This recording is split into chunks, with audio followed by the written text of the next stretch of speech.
Well, howdy, y'all. Welcome to Once Upon a Time in Texas, episode number 74. I am your host, Michael Mitchell. Glad to be here. We've had a little bit of disruption in our heat here lately, and so the weather's been a little pleasant, although it did get a little warm today, but I thought it was pleasant overall. And other than that, the wife is out of town. She's down in San Antonio doing a conference they call TeacsCon. So Teaks are kind of the standards. Well, they're not kind of. They are the standards they teach in school, and she's a science teacher, so she's down there with a couple other science teachers doing TeacsCon and learning about the new science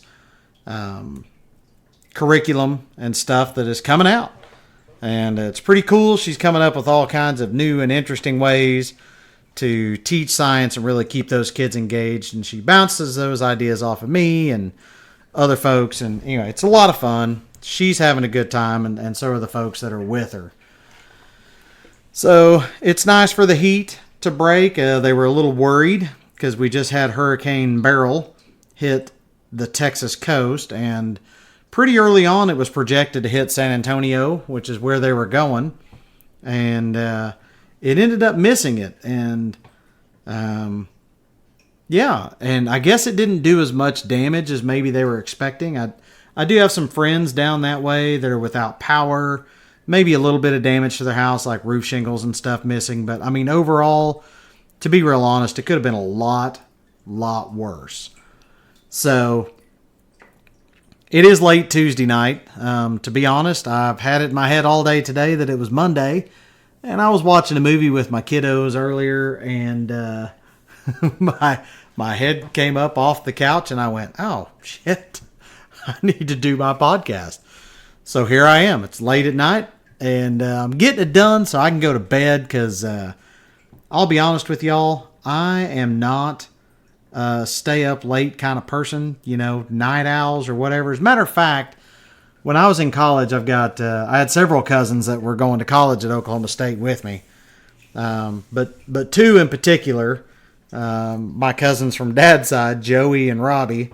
And one of their favorite things to do is they would be doing whatever they do late. And then they would like to call me at like 10:30 or 11 o'clock, knowing damn good and well that I was asleep.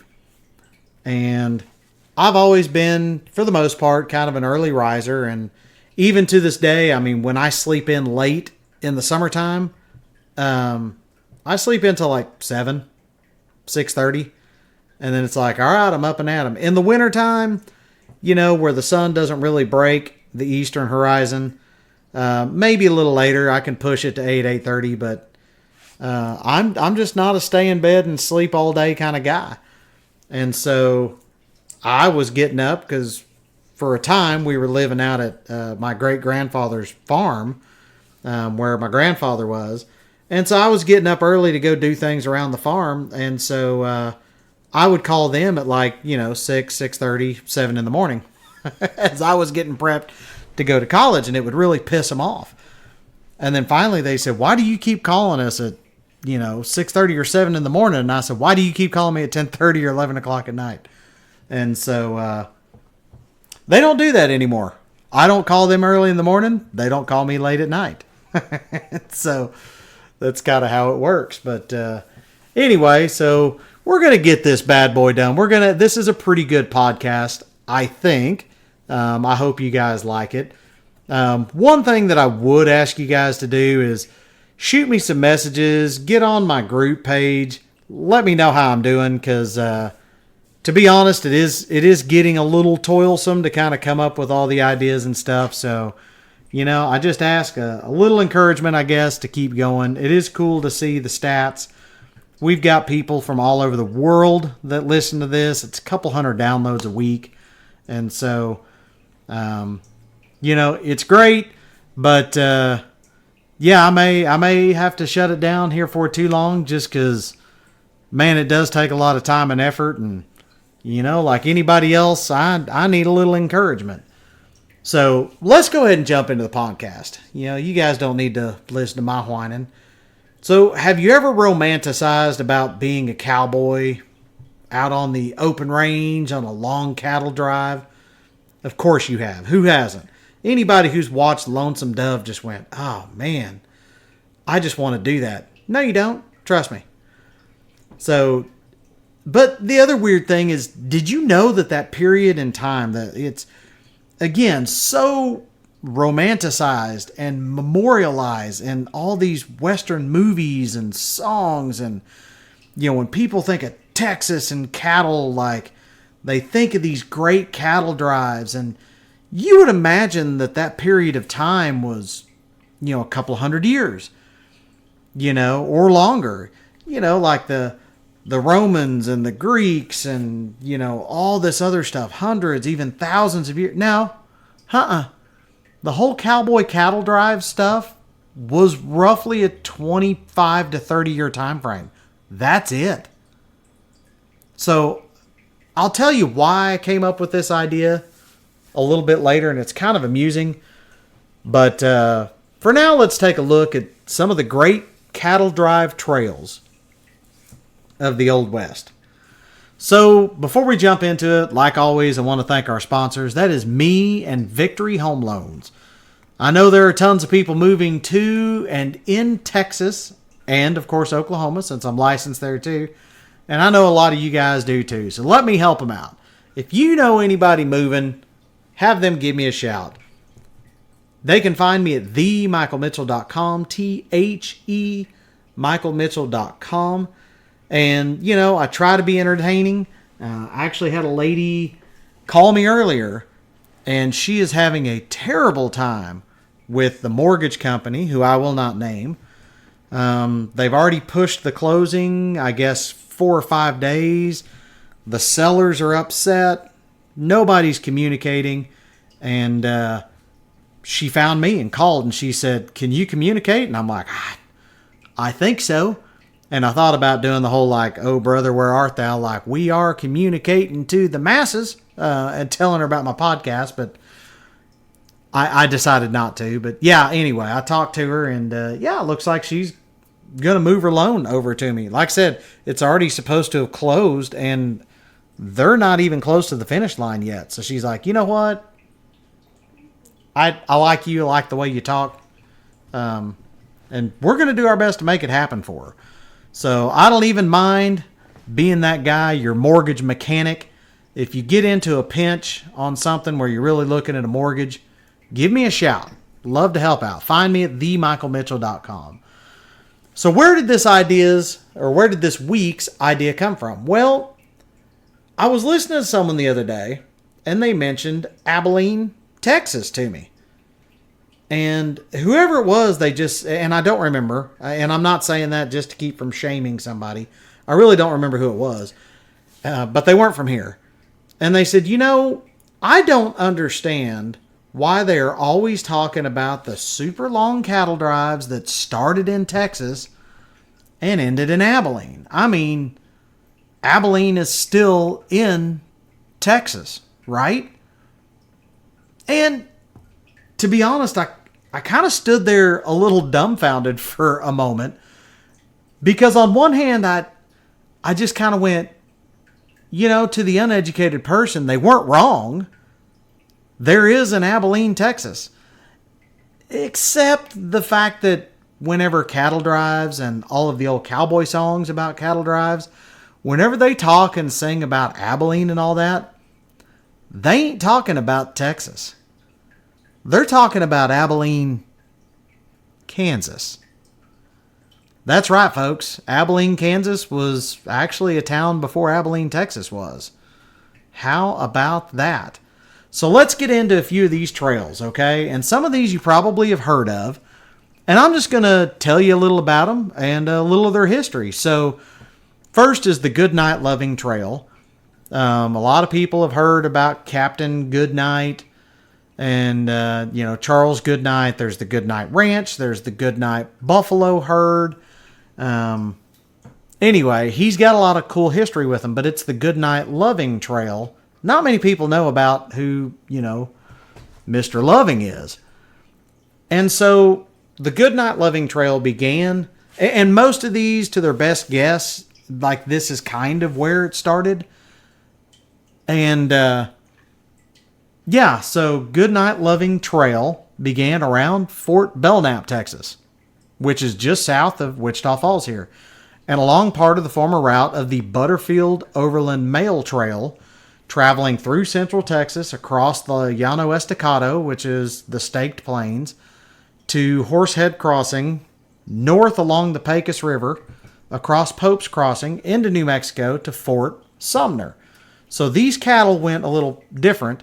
They went over to New Mexico, and then, the trail continued north into Colorado to Denver, and was later extended into Wyoming. So in June of 1866, Charles Goodnight and his buddy Oliver Loving decided to partner up to drive cattle to the growing western markets. Okay, now keep in mind, this trail's a little backwards, and you'll understand why here in a minute. So they hoped that demand for beef from settlers and soldiers stationed in military outposts across New Mexico and the Navajos recently placed on reservations near Fort Sumner would make the drive profitable. So with 18 cowpunchers, or cowboys, they brought 2,000 head of cattle to Fort Sumner, New Mexico, and over 8,000 Navajo had been interned in the Bosque Redondo Reservation under the control of that particular fort. But due to poor conditions on the reservation for agriculture and really piss poor planning by the U.S. government for provisions, the demand for new food supplies became really urgent. Goodnight and Loving got 8 cents a pound for the steers in the herd, although they weren't able to interest the government agents into 800 stocker cattle. So stocker cattle are basically breeders, can produce more cattle. So Goodnight returns to Texas with about $12,000 in gold to buy more cattle. Loving continues north towards the railhead in Denver with the remaining cattle and calves. He was stopped by a toll gate chain in Raton Pass, just north of Raton, New Mexico, which was operated by Richens Lacey Wooten. Loving paid Wooten 10 cents per head of cattle. And then in Denver, Loving sold the herd. And doesn't say for how much, but obviously it must have been for a profit. So during the drive of 1867 at Horsehead Crossing, during a heavy, heavy storm, the herd was attacked by a party of Comanches, leaving it divided and scattered. Loving and a guy named One-Arm Bill Wilson rode ahead towards Fort Sumner to advise them of the delay, and they were ambushed by more Comanches. And while both the guys managed to escape, Loving died after refusing to have an amputation, which I believe is probably where part of the story comes from in Lonesome Dove. So Goodnight drove herds along the route over Raton Pass again in 1868, paying the toll. In February 1868, he began to drive slaughter herds to Cheyenne, Wyoming, to be butchered and both marketed locally and shipped by railroad to markets in Chicago.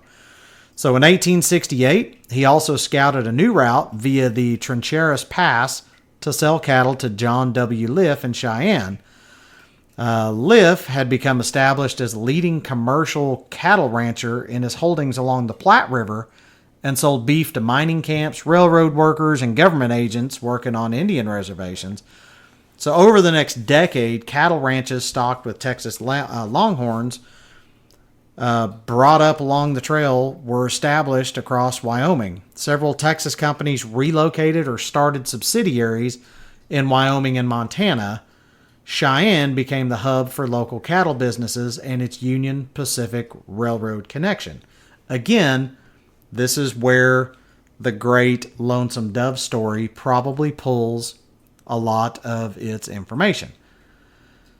So next we've got the Great Western Trail, or just the Western Trail. It was called many names, but it's the name used today for a cattle trail established during the late 19th century, late 1800s, for moving beef stock and horses to markets in eastern and northern states.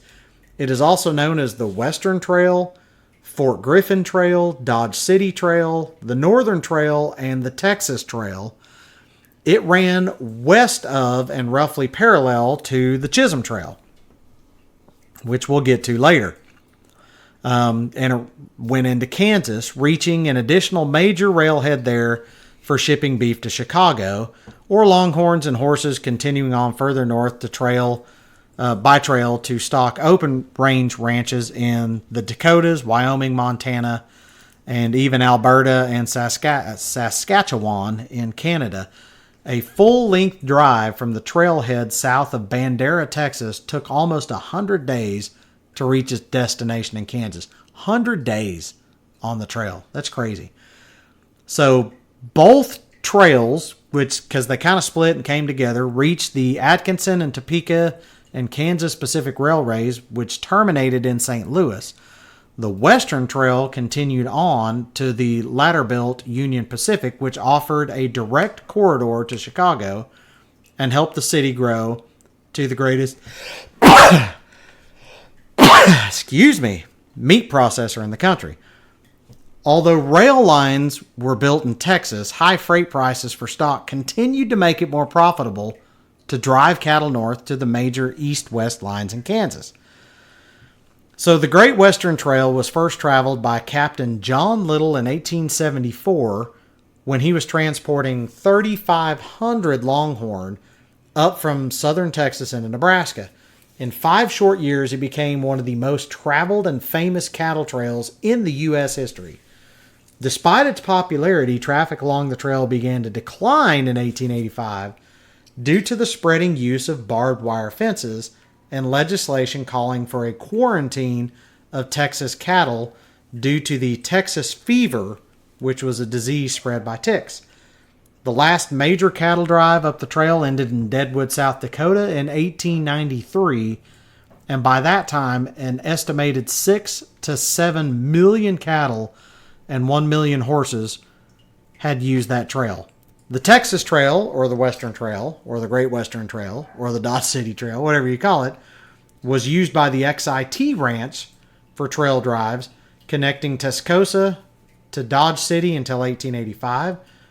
Afterwards, the Northern Trail connected Buffalo Springs to the XIT Range in Cedar Creek, 60 miles north of Miles City, Montana.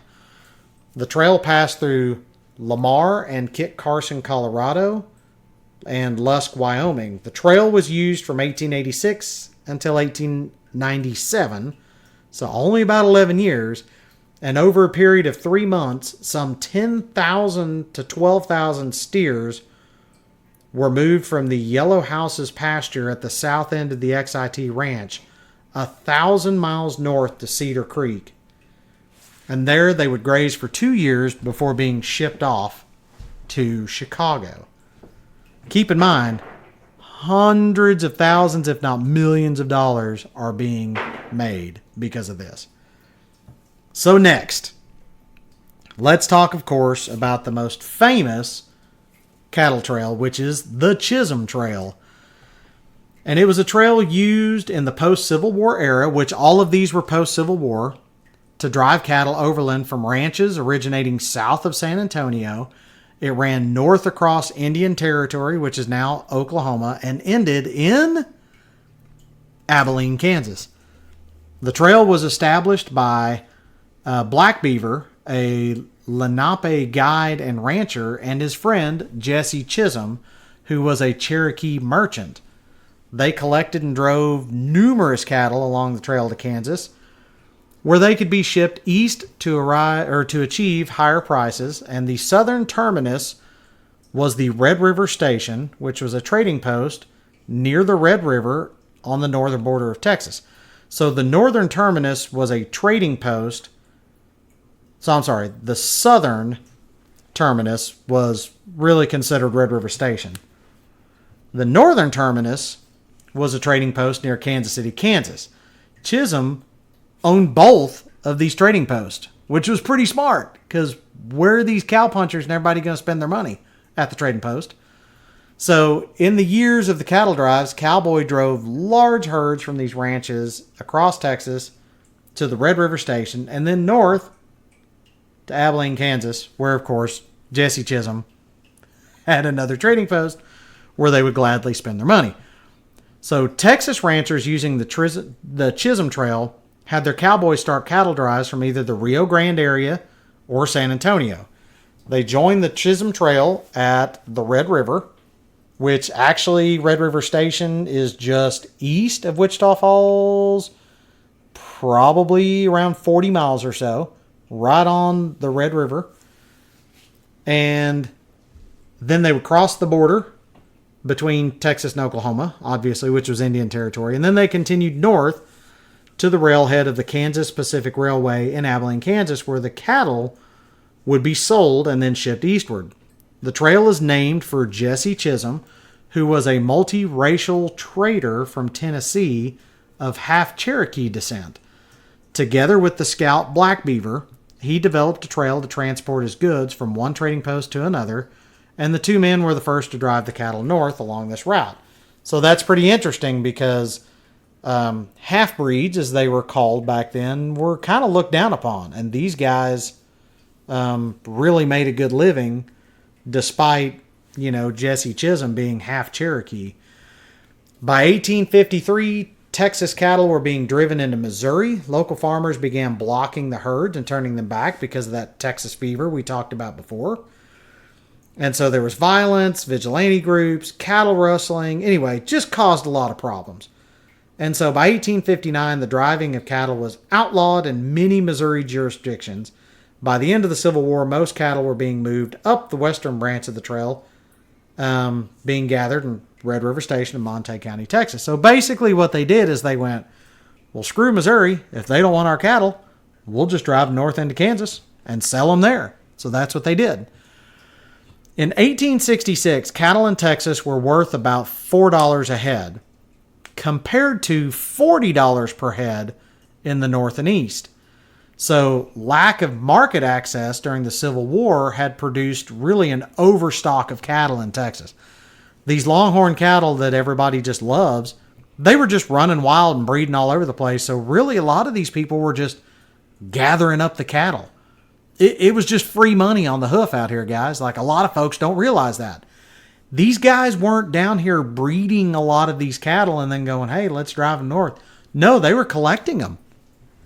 These cattle had been here a while, and they were doing pretty well on their own. And so these guys a lot of them were just going out, collecting them up, and then shipping them north. So Joseph G. McCoy built stockyards in Abilene, Kansas, and he encouraged Texas cattlemen to drive their herds to his stockyards. O.W. Wheeler answered McCoy's call, and he, along with his partners, used the Chisholm Trail to bring a herd of 2,400 head from Texas to Abilene. So 2,400 head at $4 a head, that's $9,600? Yeah, something like that. Math, it's tough. Yeah, $9,600 versus $40 a head, which are what, $96,000 maybe? Yeah, that'd be about right. So this herd was the first of an estimated 5 million head of Texas cattle to reach Kansas over the Chisholm Trail. McCoy's stockyard shipped 35,000 head of cattle in 1867 and became the largest stockyards west of Kansas City. So then the construction of the Union Pacific Railway through Nebraska eventually offered a cattle drive destination that was an attractive alternative to the Kansas Pacific Railroad. That's why the Union Pacific did it. Screw these guys. We want the money. And so the Texas Trail emerged as an alternative to the Chisholm Trail. Between 1876 and 1884, some drives went along the Texas Trail that we talked about instead of the Chisholm Trail. So the challenges on these cattle drives, though, were many. And if you have not watched the mini-series Lonesome Dove, I encourage you to do so. So on the long trips, which were up to 2 months, and well, as a matter of fact, some of these said they lasted about 100 days, so that's over 3 months, the cowboys were faced with a lot of difficulties. So they had to cross major rivers, such as the Arkansas and the Red and a whole bunch of smaller creeks. And that's crazy. If you ever drive across Oklahoma, you kind of go, man, it's beautiful. But I rode, me and a group of students rode with a college professor from Oklahoma State down to Altus. And he was talking to us about the Santa Fe Trail and people heading west. And we said, yeah, we were, again, it was kind of a romanticized idea in our head. And we're kind of talking about it going, yeah, that would have been cool or whatever. And he goes, Jesus, you kids aren't thinking. He said, what a pain in the ass that would have been. And we all just looked at him and he goes, gosh almighty, start counting in the next 10 miles. He said, let's just be quiet. 10 miles, you guys count how many creeks we cross. And we did. And it was a bunch. And he said, now think about it. We've got bridges. They didn't. Every creek was a major obstacle that they had to hurdle. I mean, you're driving cattle, you're pulling wagons. Yeah. He made a good point. And his point was Oklahoma was a real pain in the ass to cross back in the day. And so we hadn't thought about that. But so along with all these creeks, just the creeks alone, there was also like topographic challenges, canyons, there's badlands, which we've got some badlands south and west of here, kind of going from Benjamin up past Kroll up to Quanah. They still call them the Badlands or the Breaks out there. There were some low mountain ranges like the Wichita Mountains up here by Lawton. So there were some, topographical issues to cover. The major drives typically needed to start in the spring after the rains stimulated growth of green grass, so grazing the cattle because you got to feed them. The spring drives with all those rains and higher water levels with the runoff meant more danger at the river crossings, which again had no bridges, but they did provide water. And then you had the half-wild, batshit crazy Texas Longhorn cattle, and they were a little contrary and prone to stampede with just little provocation at all. So the days of longest sunlight near mid-June were also an important consideration in the timing of the drives. Yes, it was the hotter time of year, but you had more daylight, so you kind of get a trade-off. So in addition to all these natural dangers, the cowboys also encountered rustlers and occasional conflicts with Native Americans. The drives were, disrupting the hunting and cultivation of crops in Indian Territory, now Oklahoma. Tribal members would demand that the trail bosses pay a toll of 10 cents per head to local tribes for the right to cross their land, which was allowed. So, as romantic an idea is of being able to hop on horseback and yeehaw your way around a bunch of stinky cattle, tossing up dust and everything, man, I wouldn't say I've ever been on a cattle drive, but I've herded some cattle across some pretty big pastures. And when they are in a big herd like that and they're running, they kick up dust. And of course they get excited. So they start pooping everywhere and just, it stinks. And I couldn't imagine 100 days of putting up with that crap. Now, I did find one notation. There was only one woman known to have run her own cattle drive and traveled from Texas to Wichita, Kansas using the Chisholm Trail. Her name was Margaret Borland, and she took her entire family, hired hands, and 25 Longhorns up the trail in 1873 in search of a profit for her cattle, which was worth roughly triple at that time in Kansas over Texas prices. However, she died from what was called trail fever just after arriving in Wichita. But it is noted that it was a otherwise very successful journey. There you go. So everybody made money except the lady who died. It's just terrible. So there were a few other cattle trails I found named, but not a lot of information on them. So names like the Texas Trail, there, which is part of this Western Trail or whatever. There was the Shawnee Trail. There were a few others. Each of them kind of had their own names. And each of them kind of had their own litany of names. I think it's kind of whoever was going up it, probably got to name it. And pretty much the people that remembered and told the story of these trails, probably named them the way they are now. Who really knows if Jesse Chisholm ever called it the Chisholm Trail? I don't know. So regardless of the names, though, the majority of these trails started in Texas and they terminated really in stockyards or grasslands kind of across the Middle East and then up into Wyoming and Montana. And most of the cattle were put into railroad cars, either slaughtered and put into railroad cars or just put into them, alive and shipped by railroad back to the north and east. And so, you're talking between the three trails, I think it was something like 26 million head of cattle, something like that. That is just crazy to me. But so there you go. Roughly a 25 to 30 year period. But when people talk about Texas, a lot of times they immediately think of the cattle drives and just what a memorialized and beautiful time in the West that it was.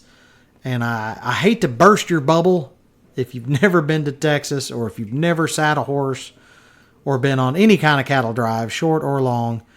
It is not as romantic as you would think. I promise you.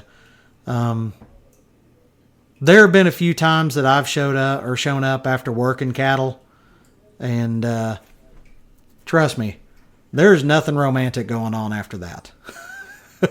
So there you have it.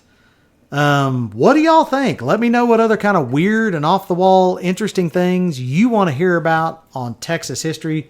Of course, I want to thank the sponsors again, me and Victory Home Loans. Keep in mind, if you know someone moving to Texas or Oklahoma, send them my way. Send them to themichaelmitchell.com, THEMichaelmitchell.com. Remember, I sell dreams, not mortgages. Thank you all for tuning in to Once Upon a Time in Texas. As always, remember, the stars at night are big and bright, deep in the heart of Texas. Y'all have a great week.